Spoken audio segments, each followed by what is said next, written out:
listening to episode 17, chapter 1 of the Daily Growth Discipleship podcast. I'm Josh Havens. And I'm Chris Lamberth. And we're on a journey to learn what it means to live a lifestyle of discipleship. We're glad you're joining us and hope that as you set aside this time for God, that He will help you grow today in the everyday moments of life. Today we're talking to Russell Verhey. Russell Verhey is on a mission to build leaders who have committed their lives for redemptive purposes. As a coach and author, his passion is to move leaders from inspiration to impact in their areas of influence. He graduated with a Bachelor of Arts in Entrepreneurship from Kennesaw State University and a master's degree in leadership development from Denver Seminary. He's run his own businesses, been part of R12 and Vistage business roundtables, and invested in the lives of CEOs through his work as a coach and chair of Convene in Colorado Springs. He now runs The Advance, an organization he founded a few years ago to meet the expanding leadership development needs and team challenges of his leadership clients. The most important thing to him is his faith and family. He says, God is the source of every good thing in his life.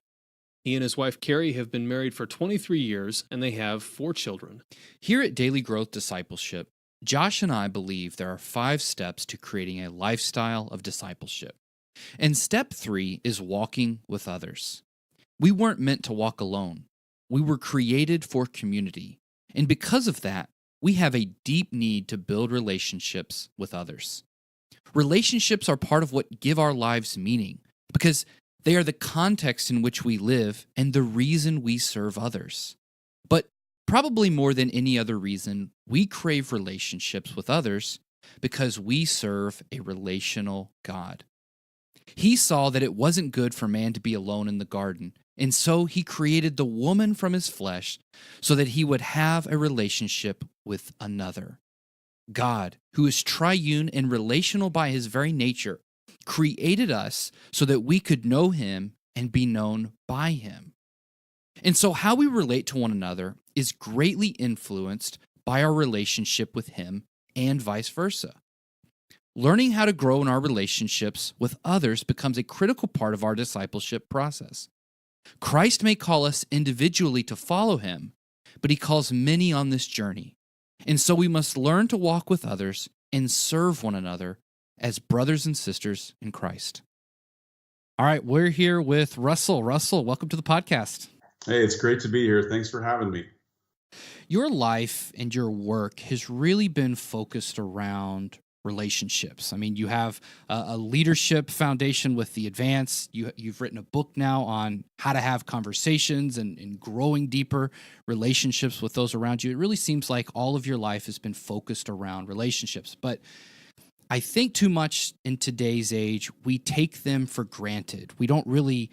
Everybody would play lip service to why relationships are important, but we don't demonstrate that they're important with our actions. And so I want to ask you, why are relationships important, and why should we be paying attention to the way in which we build them? That's a great question, and it could take a lifetime to answer that because relationships carry a significance and a weight to it, doesn't it? And they're also perhaps maybe the most complex things in our lives and maybe the most misunderstood, but in the simple joys of relationships, like just being able to spend time with a child you just enjoy, and something in that moment, being with somebody that you love and care about, they just put a smile on your face, don't they? And in a way, relationships in the most surprising ways can bring out the best of you. And where we see just how we're built, just wired for human connection, right? Where when we see that even from an infant, where they respond just with physical touch or just the exchange of a smile or a gesture, or even somebody as we get older in life that just, when we come alongside one another, we respond, don't we? And so that allows us to be engaged with just a full life as we're meant to have it. And then when we withdraw from that, or perhaps live in isolation, there's something that's just amiss in how we're made and how we're designed. Yeah, it seems no matter to what degree of relationships we have or how much of an affinity we have for them, whether we're introverts or extroverts, there's always that sweet spot where once you find those people or you find that kind of relationship, you start to feel more like yourself than ever before. And so I love that definition of we're made for it. It really starts to fit that bill. And that's why I love that you've written this book, The Conversationalist, building life-defining relationships one conversation at a time. Because if relationships are taken for granted, then having conversation, which is really our main tool for developing a relationship, is really overlooked. And it's what caught our eye when we first found your book. As many of our listeners know, we had a previous podcast, Theology in Progress, where we were explicitly trying to build our relationship with each other and with our audience and exploring theological issues through conversation. We wanted to get better at it. And we take it for granted until you really start to think about how it is that a conversation ebbs and flows and how you go deeper with someone. And then you start to realize, wow, I am really over my head when it comes to this stuff. This gets very complicated very fast, or at least it can get complicated. You're here to help us sort of simplify that, and I think give us some a clear roadmap for how we can progress better. So maybe tell us a little bit, why did you write this book, The Conversationalist? What was the catalyst? Yeah, there's a story of the catalyst, truly the inspiration, which launched me into a go, no go, I've got to do this moment. But I think the why goes back really more of a life journey, if you will. And that's important to understand, partially because most people, myself included, we enjoy the benefit of just healthy, life-giving, functional relationships. But we can move from one conversation and one relationship right into another where it just, for lack of a better term, feels dysfunctional, where we feel drained, where there's just something that's just not working well in that. And oftentimes people certainly know what that feels like in a work or a family context, because maybe where they came from, or in friendships or in a work context. So we're well aware of just some of the challenges we face in relationships.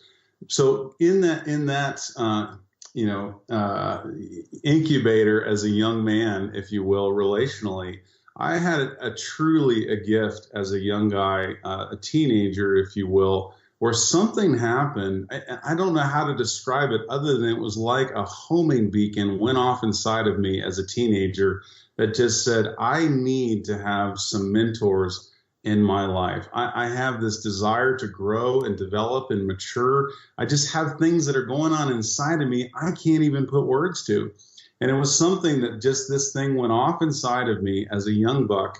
And next thing you know, I just started having the gift of mentorships and friendships throughout my teenage and early adult years. And I capture that story because it's really grounded in a biblical idea, even a principle, if you will, that really has been a life-defining verse for me that I just find in some curious, fun way. It shows up literally in every day of my life. And that is found in Proverbs 20, verse 5. And it says this, the heart of a man is deep waters, but a man of understanding draws them out. And the interesting fact of that, there's an exchange between two people. And so in my case, I was the beneficiary of these older folks and friends, were able to tap into the deep waters of who I was because God put those deep waters inside of me in a way that I didn't even realize that existed. And it was really through that exchange of relationships of men and women of understanding coming alongside of me and bringing out stuff that I just like, wow, I had no idea those dreams, those desires, that sense of purpose and calling were even there, and they shined a light on those things. And so somewhere in that significant story that was truly life-defining for me, something just as a young 20-something said, I want to raise my hand and be that kind of guy. I want to be that kind of man of understanding that draws out the depths, the deep waters of significance every person that I interact with, and that really has marked my life for all of my life. So that's a big story, but that's the why behind just this lifelong experience to where how do I take all these ideas and put them in a book where it could be actionable for those who could perhaps take a simple next step in their next conversation, one conversation at a time. Yeah, that's awesome. So you talked about mentorship, and this is a question we like to, or topic we love to talk about, because it's so important to have people who are ahead of you that can help guide you through your life and do all the things that you talk about in the book. How did you go about seeking out those mentors when you had this sort of a awakening or this aha moment? Were you active, or did the Lord just sort of orchestrate where they started reaching out to you? Yeah, it's a great question, and it's one that I've talked about for years with many, because there is that as soon as you even mention the idea, there's a little bit of a leaning in. I could just see some of your listeners leaning in and going, "Oh, what's the secret?" And so, to answer that question, as I've reflected on it for years, is the secret sauce to mentorship is in expectations. It's in expectations of, I'm going to step out and I'm going to go meet with Jesus today, and the fact is you're not really meeting with Jesus. You're meeting with somebody who perhaps has made some mistakes along the way. And so the first is expectations, and moving those expectations where a successful mentor relationships, as I've observed over the years, moves from general engagement to something that's specific. So you can step in and go, I just want to be a better person. And that perhaps is hard to know where to enter into that relationally. Whereas, at least in my story as a young guy, it was, I'm struggling in school with how to focus on studying something. Will you help me learn how to read? And it was such a simple thing for somebody who's, well, gosh, I read stuff all the time. Sure, let's talk about what books are we reading? How do you read them? And all of a sudden, it's like immediately we have traction because we're focused on something specific. Or I had, a landscape company when I was, early on. And so I had a guy who ran a landscape company. It's like, how do you do this? And we'd meet, and there was no end of what to talk about, because now we're not just talking about cutting grass. It's like, well, how do you hire people, and how do you fire people, and how do you, go through this of balancing your family and commitment? And so now so all of that to say is the mentorships coming in with healthy, appropriate expectations and entering in with something specific where you're aware you need help with something. And when you can just have some self-awareness of like, I'm struggling here a little bit, and perhaps somebody who's a little further along can help me, and just beginning a conversation there. And it can move everything from traditional, just what we call discipleship of like, how do I even read and pray? And why do you go to church again? I mean, just those basic fundamental things of just, like, how do we even do this thing called Christian life? And that's still even general, but it can move to when you open the scriptures, how do you even read? How do you even, I just don't know. And that can get really practical and specific fast. Does that help? Oh yeah, no, it's great. And it's why I love your work so much, because you take it, you explain the why and then the how, and you sort of draw that cone out, and you get very practical within giving us applicable questions and really a clear roadmap, I think, to follow on that. And so regardless of what discipline it is, like you're even talking about, if you approach scripture, knowing the right questions to ask when you approach that is going to help you tremendously. So I'd like to say for the listeners, even if you are not somebody who thinks of yourself as a mentor, or so you might want to say, oh, I'm not going to be a mentor, I don't need this. I would say, no, you do want to learn to become a conversationalist. to learn how to ask the right questions, and then to draw out the right information from a potential mentor. How do you approach this person? As Chris mentioned before, walking with someone else is one of the 5 ways you can create a lifestyle of discipleship. The relationships you form while walking with others toward Jesus like this are irreplaceable. Chris and I are both members of Journey Pastoral Coaching. It's a coaching ministry offered free of charge to millennial ministers. Journey values what we call a cross-centered approach to coaching. The vertical beam of the cross represents a relationship with someone who's further along in their journey toward Jesus. The horizontal beam represents relationships with others who are traveling along the path right where we are. Both of these relationships are vital to the Christian life. We all need someone pouring into us and discipling us. We also need others walking alongside us who are going through the same things we are. So I want to challenge you to ensure that you have at least one person in your life in each of these relationships today. Don't just make a note of someone who could be that kind of relationship for you. Actually make it happen. If you don't have a mentor or a coach, find one.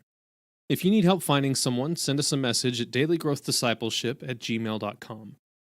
Then also find a friend who can share the journey with you. And then begin having conversations with both of these people, and check out the next few chapters in this episode to learn more about having life-changing conversations.